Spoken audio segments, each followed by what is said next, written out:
बाकी आपने सारे ऐसे देखे इस बार के दोनों देखें, ए और सेक्शन बी वाला दोनों। हाँ। इस बार 3 से 4 साल का जो सिमिलर पैटर्न है वही का वही पैटर्न फॉलो हो रहा है। कौन सा पैटर्न? Philosophical pattern. किस पे आ रहा है? फिलोसफी। इस बार यूपीएससी फिलोसफी क्यों कर रही है? क्योंकि बेसिकली क्या होता है, कोई किसी भी चीज़ पर आ जाता है, जैसे इलेक्शन कमीशन पर आ गया, साइंस एंड टेक्नोलॉजी पर आ गया, तो उस पर आपका व्यू नहीं मिलता है। मगर ये पूरे के पूरे ऐसे हैं जिससे आपका व्यू क्रिएट करे, ठीक है ना। पहला ऐसे पढ़ो, क्या है? थिंकिंग का Thinking is like a game. It does not begin unless there is an opposite team. क्या समझ रहे हो? उससे पहले बताओ, पहला क्वेश्चन क्या है? Thinking is like game, does not unless. हाँ, अगर लाइफ में अपोजिशन भी नहीं होता है तो आपकी थिंकिंग चलती नहीं है। समझ में आया? तो पूरी की चीज़ किस पे फोकस कर रहे हैं अपन? थिंकिंग पे। किस पे कर रहे हैं? थिंकिंग पे। समझ में आ गया? तो थिंकिंग किसकी वजह से? सर इधर गूगल में तो वॉल्यूम है। ठीक है, उसको उनको बोलो लाइव पे देख लो, ठीक है ना। थिंकिंग किस बेस पे हो रही है? अपोजिशन की बेस पे। मतलब अगर कोई आपको चैलेंज नहीं मिला, मतलब कंपटीशन, किसकी वजह से? हाँ, तो मल्टीपल एंगल से ये सोचना चाहता था कि आपकी थिंकिंग कब डेवलप होती है? जब आपका कंपटीशन आता है। समझ में? अपोजिशन पार्टी का, उसको पॉलिटिकल एंगल से भी ले सकते हैं आज की प्रेजेंट सिनारियो में। मैंने बोला था कि कब डेमोक्रेसी में हम यही बोलते हैं, जब अपोजिट पार्टीज ज़्यादा इंपॉर्टेंट होते हैं तो जो प्रेजेंट गवर्नमेंट होती है वो ज़्यादा क्रिएटिविटी करती है, और जो नहीं कर पाती, क्यों नहीं कर पाती? जहाँ अपोजिशन नहीं होता। आप आईएएस में आप इतने अच्छे से पढ़ क्यों रहे हो? आप 11-12 में इतने अच्छे से नहीं पढ़े जिससे में आप इस एग्जाम में पढ़ रहे हो। क्यों? कॉम्पिटिशन। आपका अपोजिशन बहुत तकड़ा है। आया समझ में? क्रिएटिविटी कहाँ होती है? जब अपोजिशन होता है, कोई नीड होती है, कोई, जैसे वर्ल्ड वार, इसको आप वर्ल्ड वार से भी लगते हो, जब ही क्रिएट हुआ थे सारे बॉम्ब्स, वो न्यूक्लियर बॉम्ब, वेपन कब क्रिएट होते हैं? जब कोई चीज़ की समस्या सामने आती है। Thinking is a game, does not being unless the opposition. तो एक क्रिएटिव वाला क्वेश्चन है, इसमें कोई बुक से नहीं मिलेगा, आपको उसको ढूंढना पड़ेगा और ढूंढ के इस पर आंसर लिखना पड़ेगा कि क्या है क्या नहीं है, इस टाइप से। मगर इस ऐसे को एक एंगल से मत लिखना, एक ही टॉपिक से ना। लाइफ के एग्जांपल भी दे सकते हैं, सोसाइटी के एग्जांपल दे सकते हैं, ठीक है, पॉलिटिकल दे सकते हैं, पर्सनल लाइफ के भी एग्जांपल दे सकते हैं, इकोनॉमिकल एग्जांपल भी देख सकते हैं कि कोई सी भी चीज़ें क्रिएटिविटी थिंकिंग कब आती है? जब किसी पे अपोजिशन होता है। जैसे सैमसंग और आईफोन को ले लो, अभी आईफोन 15 लॉन्च हुआ है, अपग्रेडेशन कब आता है? जब अपोजिशन तगड़ा होता है। जैसे सैमसंग तगड़ा होगा, वो अपोजिशन नहीं होगा। तो समझ में आया? अपोजिशन का रोल बहुत बड़ा होता है जब आपकी लाइफ में क्रिएशन लाने के लिए, और जब भी आपकी थिंक बर्डन होता है, जब भी आप उसकी वजह से ही आप आगे बढ़ते जाते हो। इस एग्ज़ाम में, आईएएस के एग्ज़ाम में आपका निखार सबसे ज़्यादा क्यों होता है? कि यहाँ सबसे ज़्यादा तगड़ा अपोजिशन मिलता है, ठीक है ना। तो ये ऐसे फिलोसॉफिकल बेस था, मगर इसको पर्सनल लाइफ से मल्टीपल एंगल से लिखना है। इसको इजी नहीं है, जिससे आपको समझ में आ सके, एग्जामिनर समझ सके कि आपका 368 डिग्री से आप सोच रहे हो। और ये कोई बुक क्वेश्चन नहीं हो सकता। मैं बोल रहा था ना, ये डिस्कशन की थ्योरी है। इस बार फिलोसॉफिकल 3 साल से 4 साल से यही चल रहा है कि आदमी आपके विचार समझ रहा है। क्या समझ रहा है? आपके विचारों को समझ रहा है। दूसरा ऐसे ही कौन सा है?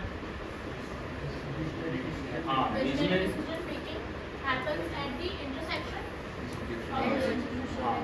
इंस्टीट्यूशन मतलब, इंट्यूशन मतलब, हाँ, विजनरी डिसीजन मेकिंग मतलब आपके दूरदर्शी अगर आप विचार देखते हो, वो किससे देखते हो? आपके इंट्यूशन और लॉजिक से। सबसे ज़्यादा फोकस आपको करना है इंट्यूशन, इंट्रैक्शन बिटवीन इंट्यूशन और लॉजिक। इंट्यूशन आते किससे? एक्सपीरियंस। वही मैंने बोला, वाइस पर्सन क्या होता है? एक्सपीरियंस से ही आपके इंट्यूशन आते हैं। लॉजिक किससे आता है? डाटाबेस से, नॉलेज से। समझ में आया? तो कभी कभी कोई काम ऐसा होता है कि आप इंट्यूशनली कर लेते हैं। जैसे महात्मा गांधी चाहते थे कि नॉन वायलेंस के थ्रू क्या जाए, देश को आज़ाद। मगर अगर आप देखो, उनका इंट्यूशन बहुत स्ट्रॉन्ग था। बाकी आप लॉजिकली अगर वो सारी चीज़ें देखो तो वो उसके सब सपोर्ट में। तो कभी कभी कोई चीज़ इंट्यूशन से भी बहुत बड़ी चीज़ होती है। जो बड़े ऑर्डर है, विजनरी वो है, आपके विजन में आपने जो देखा है, आप सपने देखते हो, किसकी वजह से देखते हैं? इंट्यूशन की वजह से। आप पे शुरू में हमने आपकी 11th मैंने कितनी बार बोला है कि बहुत सारे बच्चों को आईएएस के एग्जाम के लिए अपन बोलते हैं कि टॉपर है तो ये नहीं कर पाएगा, ये नहीं कर, मैंने ये बोला था कभी ऐसा नहीं कह सकते कि कौन कर सकता है या कौन।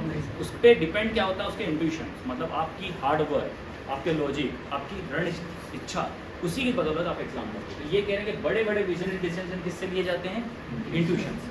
तो इसको आप पॉलिटिकल इंटरनेशनल रिलेशन से भी लिंक कर सकते हो, G20 समिट से भी लिंक कर सकते हो, पेरिस एग्रीमेंट से भी रिलेट कर सकते हो, इकोनॉमी से भी रिलेट कर सकते हो, सोशल से भी कर सकते हो, पर्सनल लाइफ से भी कर सकते हो। तो ये एग्जामिनर देखना चाहता है कि केस है, मगर फॉर्मेट बार बार आंसर टाइम में इंट्यूशन वर्ड वापस ऊपर लिख लेना, जिससे बार बार रहे कि आपको लॉजिक और इंट्यूशन के ही टॉपिक पे आपको इन एंगल से इस फोकस से बाहर नहीं जाना है। तो ये आंसर राइटिंग प्रैक्टिस से होता है। ऐसा नहीं कि ये आपको मैंने कुछ टॉपिक दिया और उस पर आंसर लिख लिया, इस पर आपका व्यू ज़्यादा बनता है। क्या बनता है? व्यू ज़्यादा बनता है, ठीक है ना, सबसे ज़्यादा इस पर व्यू बनता है। अगर मैं होता तो मैं तो यही लिखता, कौन सा? हाँ, मतलब क्या है, जो हर जगह भटकते हैं, इसका मतलब ये नहीं कि वो गुरु है। हाँ, मतलब ये मेरी पर्सनल लाइफ से भी रिलेटेड है। क्या है ये? पर्सनल लाइफ से। यूपीएससी की जर्नी जो कर रहे हो आपकी, ये भी आप बहुत जगह घूम रहे हो, मगर आपने हर जगह कुछ खोआ नहीं। ये मैं बता देता हूँ, ये फेमस किसका, ये आपने सुना नहीं होगा, J.R.R. टोल्किन, जिसने Lord of the ring book लिखी है, वो उसका, हाँ, लॉर्ड ऑफ द रिंग पता है ना, मूवी देखी है आपने लॉर्ड ऑफ द रिंग, उसी का टॉपिक है। इसको किसने करा है? J.R.R. टोल्किन ने करा है, ठीक है ना। अब इसने ये इसके बारे में लिखा है कि not about wonder of the lost, ठीक है। वंडरिंग में क्या है, कुछ है क्या, बेनिफिट्स हैं। अगर आप बहुत सारी चीज़ों में घूमते हैं, फिजिकल घूमते हैं, इंटेलेक्चुअल घूमते हैं, कल्चर घूमते हैं, तो कोई न्यू एक्सपीरियंस मिलता है। ये मत सोचो कि आपने ये कोई एग्जाम करी, आपका सिलेक्शन नहीं हुआ तो इस पर आपको कोई नुकसान होगा, ये चीज़ करी तो इससे मुझे कुछ नुकसान होगा। वंडरिंग से आदमी हमेशा, इसमें बहुत सारे मल्टीपल पॉइंट है। जैसे आप पहले चालू करोगे बेनिफिट ऑफ वंडर, ठीक है ना। आप एंटरप्रेन्योर भी कब बनते हो? जब नए आइडिया बिजनेस करते हैं, वो भी किससे आएगा, इकोनॉमिकल एंगल। एंटरप्रेन्योर भी कब बनते हैं? जब आप वंडरिंग चालू करते हो। कल्चर के अंदर कैसा होता है, कल्चर का पढ़ते हैं, फिजिकल भी घूमते हैं तो आप बहुत सी चीज़ें देखते हैं, ठीक है। कल्चर में स्पिरिचुअल भी वंडर होता है, जैसे हम जैनिज्म बुद्धिज्म में करें, मौर्य भी क्या कहता है, वंडरिंग होती है। हम स्पिरिचुअल के लिए भी वंडरिंग करते हैं। तो मतलब ये है कि हम जो, जैसे महात्मा गांधी और आप बुद्धा को भी ले सकते हो, महावीर को इसका एग्जाम्पल ले, बुद्धा और महावीर ने अपनी स्पिरिचुअल के लिए वंडरिंग तो करी है। आगे हिस्ट्री का क्वेश्चन, स्पिरिचुअल वंडर बोलना और दोनों को रिलेट करना कि दोनों ने तो कितने 12-12, 13-13 साल घूमने में लगाए, जब जाके उनको निर्वाण एनलाइटमेंट। हाँ, तो वंडरिंग हमेशा अलग अलग टाइप की होती है। दूसरा आपकी इमोशनल स्पिरिचुअल भी हो गई। फिर इनोवेशन होता है। क्या होता है बंदे के अंदर इनोवेशन? कहाँ से आता है?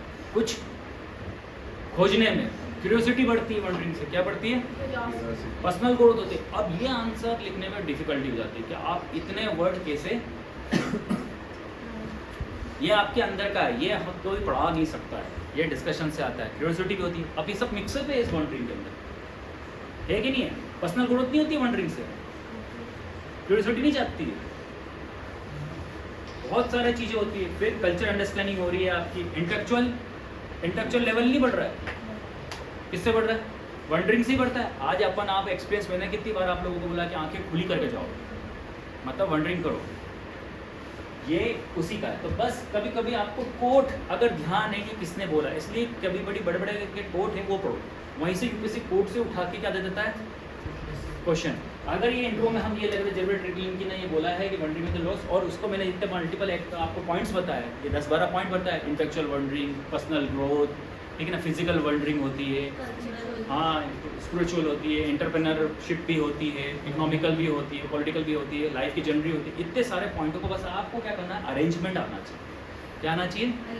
हाँ, अरेंजमेंट। और ऐसा इंटरेस्ट बना के रखना चाहिए एग्जामिनर कि वो आपकी स्टोरी को पढ़ता पढ़ता उससे कोई और ध्यान हटे ना। ये नॉलेज की नहीं है। ऐसे किसके लिए मैंने बोला? ऐसे सबसे डिफिकल्ट पार्ट है। मैंने बोला था ऐसे क्या है, किस पे ज़्यादा है? व्यू पे ज़्यादा है। या आपके व्यू को, आदमी को अंदर से पता लगाने का काम कौन करता है? ऐसे। हमारे पास नॉलेज के लिए सेकंड थर्ड पेपर हैं, फर्स्ट सेकंड थर्ड पेपर है, मगर ऐसे को क्या बना व्यू। यहाँ से आपको पता लग जाता है आपके व्यू क्या है, आप वंडरिंग को नेगेटिव में लेते हो या डेस्टिनेशन ही को हमेशा पॉजिटिव में लेते हो। आप बोलते हैं मैं IEC जनरली कर रहा हूँ, मुझे डेस्टिनेशन मिलना चाहिए, मैं तो मैं फेलियर हूँ। ऐसा नहीं होता, हर काम पे कोई आदमी फेलियर नहीं होता, कुछ ना कुछ सीख के जरूर आता है। आपको बस फिजिकल वंडरिंग मालूम है कि वहाँ घूमना है यहाँ घूमना नहीं, मैंने हमेशा क्या बोला, आँख खोल के भी घूमा, चीज़ों को ऑब्जर्व करना। तो ये वाला ऐसे में बस है, इसको लिखना आसान था और इसको एक्सप्लेन करना भी ईजी था। ये भी कर सकते थे, मगर आपको ये भी मुझे बेस्ट लग रहा है, ये भी अच्छा था, मगर इसको इंट्यूशन और लॉजिक को अगर आपका इथिक्स अच्छा है तो ही आप एग्जाम्पल पे लिख सकते। दूसरा सबसे मैं को कहता हूँ कि कोई ऐसे नहीं लिखना है जिसमें सबसे ज़्यादा डेंजर काम था, तो ये फोर्थ वाला था। क्या था?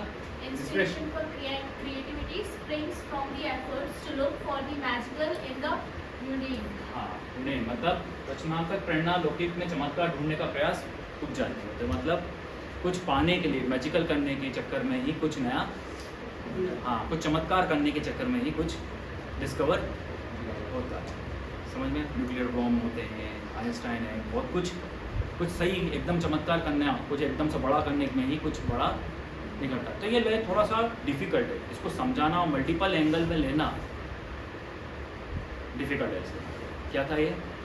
डिफिकल्ट है। तो ये बहुत ही कम लोग इसको अटेंड करते हैं। कभी कभी ऐसा रहता है कि जो ज़्यादा डिफिकल्ट होता है उसमें नंबर भी अच्छे मिलते हैं, मगर उसमें रिस्क भी ज़्यादा है। तो मेरे को तो बस ये पहले यही, not all wonder are close, ठीक है, आपकी पर्सनल आप अभी जो कर रहे हैं आपकी लाइफ से ही, और इसमें लाइव एग्जांपल बहुत सारे आप देख सकते हैं, क्योंकि पर्सनालिटी पे हो रहा है और इसको एग्जामिनर आपको अच्छे से जज भी इस पर कर पाएगा। तो मेरे को लगता है ये आपका पर्सनालिटी का, तो उसको आप अच्छे से लिख सकते हो, ठीक है ना। दूसरा ये बताओ, ये भी 20 सेक्शन में पहला कौन सा है? Girls are weighed down by restrictions, boys with demands. समझ में आया? हाँ, यही हमने हमेशा बोला है और क्लास में हमेशा बात कर रही है। कौन सी क्लास? 6 की NCERT। हाँ, 6 की NCERT किसकी? पॉलिटी की। पढ़ा कि नहीं पढ़ा? Discrimination of girls, stereotype thinking, prejudice, आ गया सब। मगर मैंने आपको पढ़ाते पढ़ाते क्या बताया था कि यहाँ दोनों तरफ से एंगल से, कभी हमेशा फैमिली क्या फेमिनिज्म एंगल से नहीं देखना है, मेल के एंगल से भी देखना है। लड़कों के ऊपर सबसे ज़्यादा डिमांड होती है। मैंने बोला था प्रॉपर्टी जब राइट आए थे तो मैंने क्या बोला था, इक्वल प्रॉपर्टी राइट किस में होते हैं? अभी मैंने बताया कोविड के बाद सबसे ज़्यादा क्या इशू आ रहे थे? Property right. गर्ल्स ने अटेंड करा था अपने पेरेंट्स की, प्रॉपर्टी राइट के इशू केसेस आ रहे थे। मैंने बोला था कि हमेशा लोग क्या करते हैं, राइट्स डिमांड करते हैं, रिस्पॉन्सिबिलिटी की डिमांड। तो गर्ल्स में या बॉयज़ को हमेशा रहेगा क्या, बॉयज़ के ऊपर क्या होता है, रिस्पॉन्सिबिलिटी ज़्यादा रहती है। माना उसको फ्रीडम ज़्यादा अच्छी मिलती है, मगर उसके ऊपर रिस्पॉन्सिबिलिटी भी ज़्यादा रहती है। मैरिज रिस्पॉन्सिबिलिटी, सक्सेसफुल बनने की रिस्पॉन्सिबिलिटी, मस्कुलर बनने की रिस्पॉन्सिबिलिटी। फिर कभी वही डायलॉग आपका, दर्द को, मर्द को दर्द नहीं होता, रोता नहीं। एक सोशल स्टिग्मा की जो आपने बनाया है, स्टेरियोटाइप थिंकिंग किसके लिए बनाई है? मेल के लिए बनाई है। उसके बर्डन पे भी वो दब जाता है, ठीक है ना। ये केस आपने भी देखा कि ज़्यादा क्या हो रही है, डिमांड बढ़ रही है। किसकी बढ़ रही है? किसकी? सक्सेस होने की, कंपटीशन की, वर्क की। इस पे मेल को भी रिस्पॉन्सिबिलिटी है। और वहीं हमने हडल तो गर्ल्स के लिए ढेर सारी चीज़ें पढ़ी है। क्या पढ़ा है? Education, dress code, religious thinking, safety major, ये सारे बर्डन किसके हैं? तो दो में बर्डन बांट लो, एक किसका?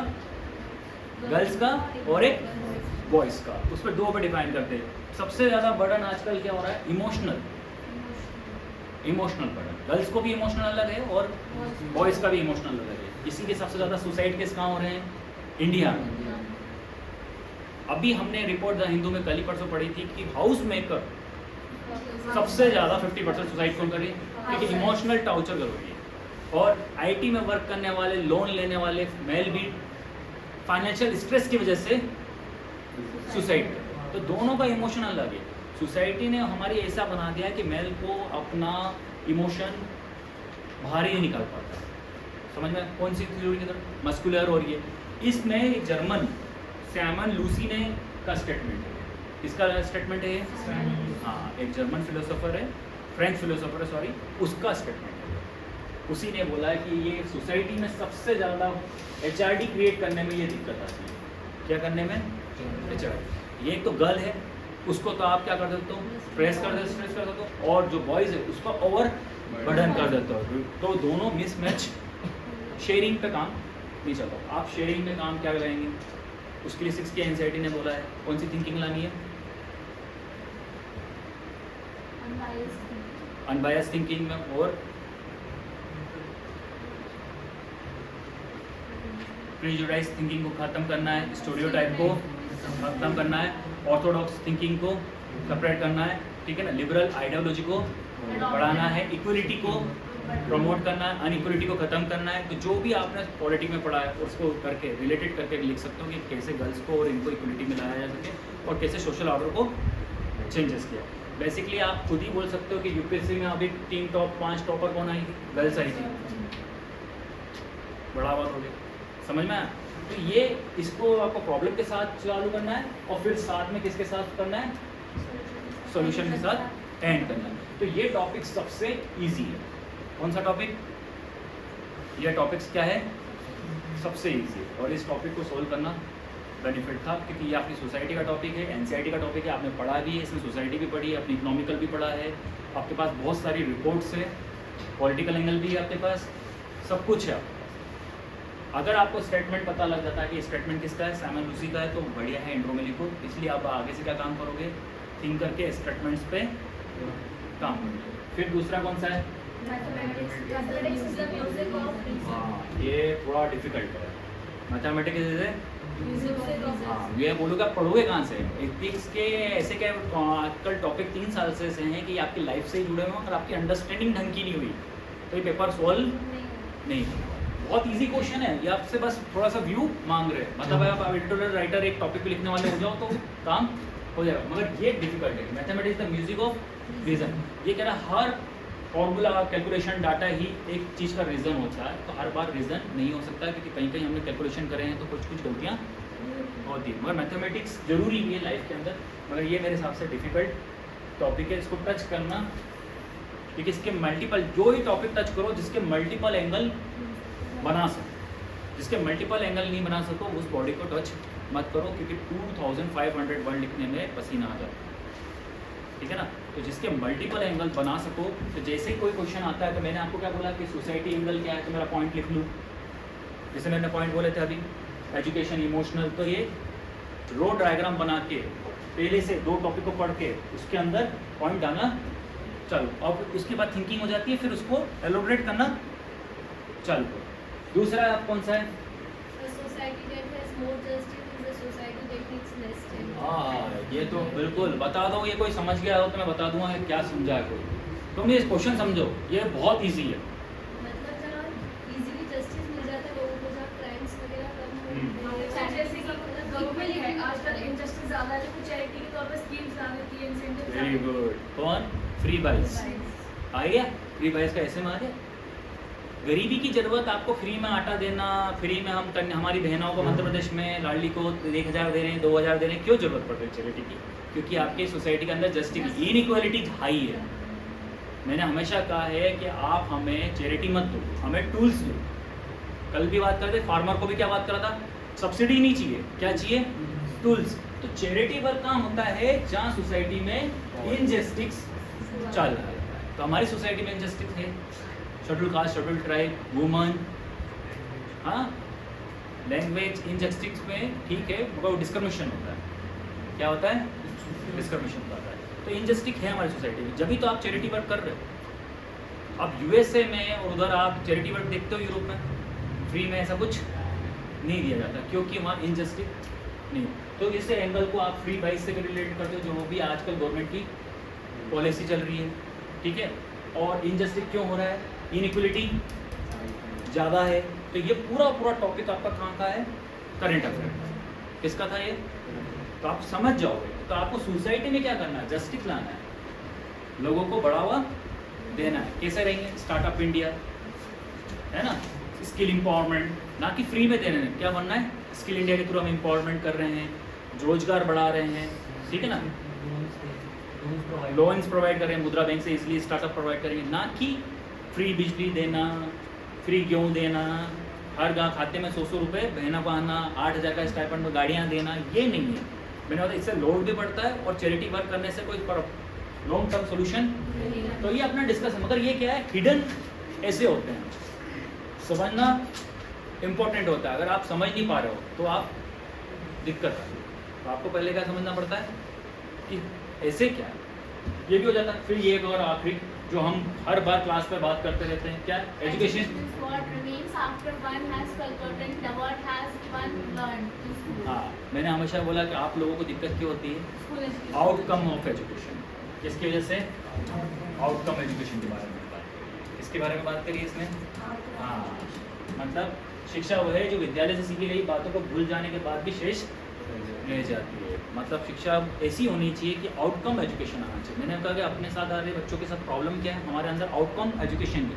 मैंने यही बोला प्रैक्टिकल नॉलेज नहीं है हमारे यहाँ। बस मैंने कितनी बार से क्रिटिज्म करा है, किसको क्रिटिज्म करा है, एजुकेशन सिस्टम को। मैंने कहा आपको मैथ्स और बेसिक लाइफ की एक शिक्षा नहीं दी, टैक्स पे करने का सिस्टम नहीं समझाया, इकोनॉमिक्स समझाया नहीं, वोटिंग राइटिंग के बारे में नहीं समझाया, पॉलिटी के बारे में नहीं बताया कि इलेक्शन कैसे होते हैं, फंडामेंटल राइट्स के बारे में, कॉन्स्टिट्यूशन के बारे में नहीं समझा, बेसिक अवेयरनेस के बारे में नहीं समझा जो लाइफ में आपको यूज़ होती है। आपको क्या पढ़ाया गया, कुछ ही और ट्रिग्नोमेट्री है जो लाइफ में यूज़, प्रैक्टिकल आउटकम एजुकेशन नहीं हो।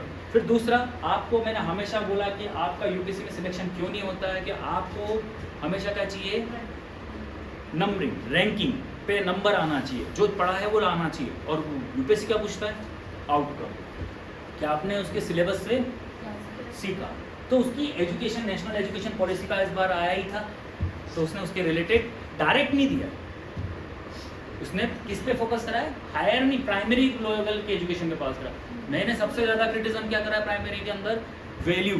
हमारे एजुकेशन सिस्टम में सबसे ज़्यादा क्रिटिज्म क्या करते हैं हम, वैल्यू एजुकेशन छोड़ के। इथिक्स एंड वैल्यूज तो हमारे एजुकेशन सिस्टम से हट गई। हम केवल किस पे भाग रहे हैं, नॉलेज।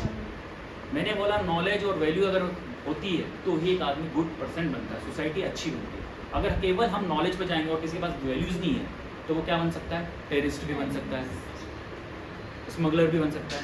नॉलेजेबल इंसान अपनी चीज़ का गलत यूज़ भी कर सकता है, मगर उसको रोकता कौन है, वैल्यूज़।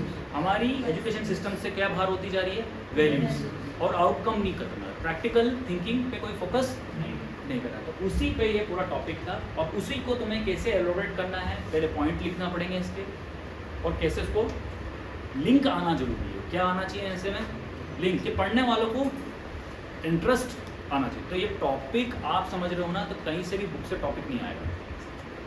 टॉपिक कहाँ से आएंगे, करंट से आएंगे, मगर वो डायरेक्ट नहीं आएंगे। आपको अपने विचारों और अपने सोच को बढ़ाओ। इसलिए क्लास में आपको सबसे ज़्यादा इंपॉर्टेंट क्या होगा, डिस्कशन करो। क्या करो, अगर जो डिस्कस करेगा तो ही वो यूपीएससी को अटेम्प्ट करेगा। और पहली बात बता देता हूँ, यूपीएससी में ऐसे ही रैंक लाने में हेल्प करता है। टॉपिक इस बार बहुत ईजी है, पिछली बार से तो इस बार बहुत ईजी है, मगर आप समझने की प्रैक्टिस करो कि कौन क्या पूछ रहा है और कैसे करो। ठीक है ना, आज यहाँ पर